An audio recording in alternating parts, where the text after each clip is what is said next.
हमारे देश में कई ऐसे नियम और कानून हैं जो हर एक नागरिक को हर क्षेत्र में बराबर का अधिकार देते हैं। अब जैसे भारत का 19वां आर्टिकल ही देख लीजिए। इसमें भारत के हर एक नागरिक को आजादी का अधिकार है, जिसमें से एक बोलने और एक्सप्रेस करने की आजादी, अभिव्यक्त करने की आजादी का अधिकार भी है। लेकिन क्या करना है ऐसे कानून का जो एक लड़की को बोलने की आजादी दे दे? भला लड़कियों का बोलना किसी को अच्छा लगता है क्या? अगर वो अपने हक, अपने अधिकारों के लिए आवाज उठाने लगी तो ये तो हमारे समाज के लिए सबसे बड़ी समस्या हो जाएगी। नहीं, अगर उसे आजादी का अधिकार दे दिया तो वो गलत के खिलाफ नहीं बोलने लगेंगी क्या? और अगर अपने मन का करने लगी, अपने दिल की सुनने लगी, तो लोगों को हजम कैसे होगा? इस समाज के ठेकेदारों ने ना महिलाओं को किसी भी समय घर से बाहर निकलने और अपनी मर्जी के कपड़े तक पहनने की अनुमति नहीं दी था। अगर वो कुछ भी पहन के ऐसे निकल जाएंगी तो ये तो गलत है ना। कहीं ऐसा ना हो कि वो स्कर्ट पहन के बाहर निकले और लड़कों को लगे कि अरे ये तो हमें आकर्षित कर रही है। अब उनके दिमाग में अगर ऐसा घटिया विचार आ रहा है ना, तो इसके लिए जिम्मेदार भी लड़कियां ही हैं। ये हमारा समाज है। अब लोगों का मानना तो ये भी है, खैर लड़कियों को ज्यादा पढ़ाना भी नहीं चाहिए, नहीं तो वो सर चढ़ जाती है ना, और इससे उनकी सो कॉल्ड ईगो, इज्जत, वो भी तो खतरे में आ जाएगी। नहीं तो भाई ऐसे कैसे शिक्षित बनने दे सकते हैं उन्हें? हाँ, भले ही संविधान ने सभी को पढ़ने का अधिकार दिया हो,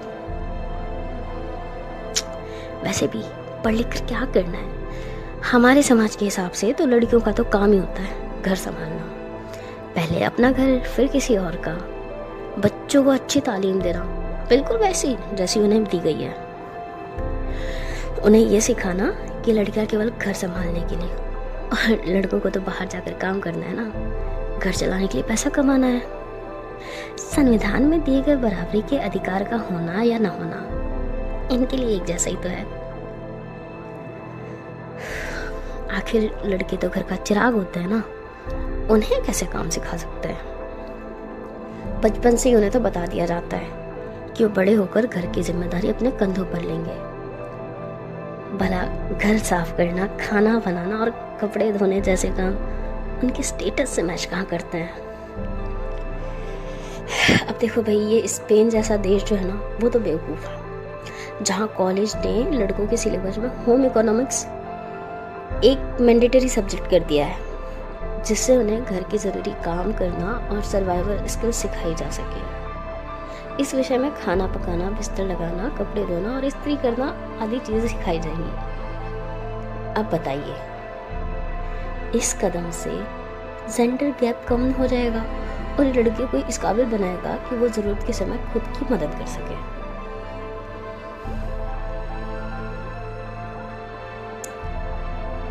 अब ये बात कहाँ हमारे समाज को स्वीकार है?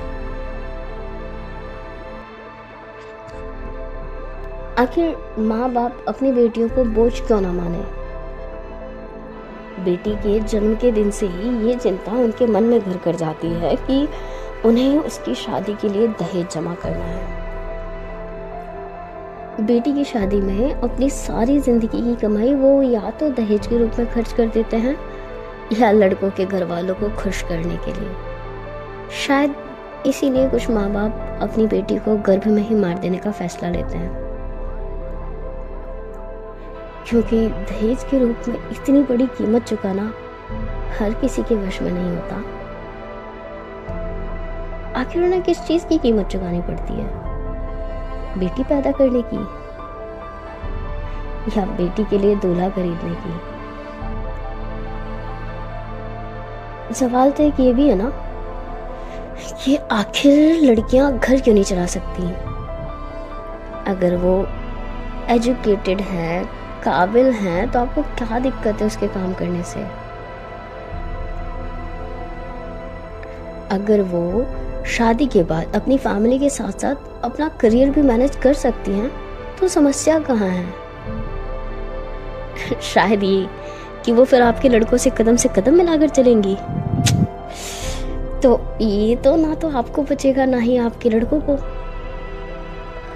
उसे तो ये अधिकार हमने ह्यूमन सिविलाइजेशन शुरू होने के समय से दिया ही नहीं, तो अब क्यों दें? अरे ऐसे कैसे? बेटी है भाई, उसका पैकेज आपके बेटों से ज्यादा है। हो गई ना ईगो प्रॉब्लम। शायद पुरुष समाज को ये बात अच्छी ना लगे, लेकिन महिलाओं की वर्क परफॉर्मेंस पुरुषों से बेहतर होती है। अकॉर्डिंग टू अ रिसर्च, जिन कंपनीज में हाई पोजीशन पर महिलाएं थी, उन कंपनियों की परफॉर्मेंस बेहतर रही, जबकि जिन कंपनियों में पुरुष बड़ी पोजीशन पर थे, उन कंपनियों की परफॉर्मेंस कंपैरेटिवली कम थी।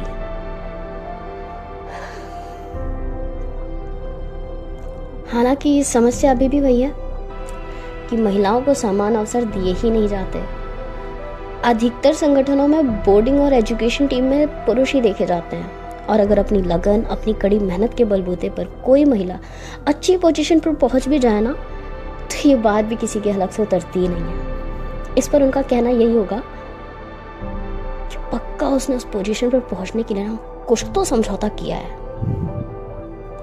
खैर, पढ़ाई, करियर, सफलता, अपनी मर्जी की शादी, ये तो बहुत बड़े बड़े फैसले हैं। यहाँ तो महिलाओं को अपनी बॉडी से जुड़े डिसीजंस लेने तक का अधिकार नहीं है। अगर वो शादीशुदा है और उसका पति चाहता है फिजिकल होना, तो वो उसे करना ही होगा, चाहे उसकी मर्जी हो या ना हो। अगर उसके ससुराल वाले और उसका पति चाहता है कि उन्हें बच्चा पैदा कर लेना चाहिए, तो वो ना नहीं कह सकती, चाहे वो ऐसा नहीं चाहती हो।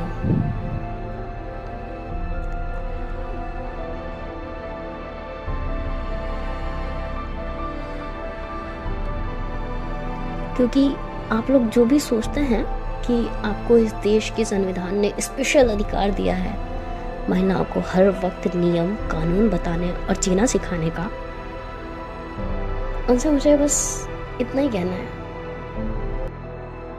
क्योंकि आप लोग जो भी सोचते हैं कि आपको इस देश के संविधान ने स्पेशल अधिकार दिया है कि महिलाओं को हर वक्त नियम कानून बताने और जीना सिखाने का, उनसे मुझे बस इतना ही कहना है, हमें ये बताना बंद करें कि हम क्या कर सकते हैं और क्या नहीं, हमें क्या करना चाहिए, क्या बोलना चाहिए और कैसे बोलना चाहिए, क्या पहनना चाहिए। अगर कर सकते हैं ना, तो बस इतना करें कि महिलाओं को मोटिवेट करें इस समाज और देश के विकास में भागीदार बनने के लिए। समय बदल गया है और अब ज़रूरत है कि आप अपनी हजारों साल पुरानी सोच की थोड़ी मरहम पट्टी लगाकर मरम्मत कर लें, अपने वाहियात परंपराओं और बेमतलब के रिवाजों को उस पर ना थोपें। और अगर आप ये नहीं भी कर सकते ना, तो अपनी ज़ुबान बंद ही रखा करें, क्योंकि ऐसे विचारों और सलाह की हम में से किसी को भी ज़रूरत नहीं है। महिलाओं के लिए भी ज़रूरी है कि वो अपने दायरे सेट करें, जिन्हें ये समाज और उसकी सोच कभी लांघ ही ना सके। आप खुद को किसी के सामने इतना कमज़ोर बनाए ही ना कि वो आपको जब मर्जी मैनिपुलेट करे। कौन से फैसले आपको खुद लेने हैं, ये आपको ही सुनिश्चित करना है। किसी को भी इतना अधिकार नहीं दो कि वक्त बेवक्त वो आपको बताए कि आपको क्या करना चाहिए। और सबसे इम्पोर्टेंट बात, किसी के भी सामने ये साबित करना बंद कर दो कि लड़की होना कोई गुनाह नहीं है, क्योंकि बस अब बहुत हो चुका।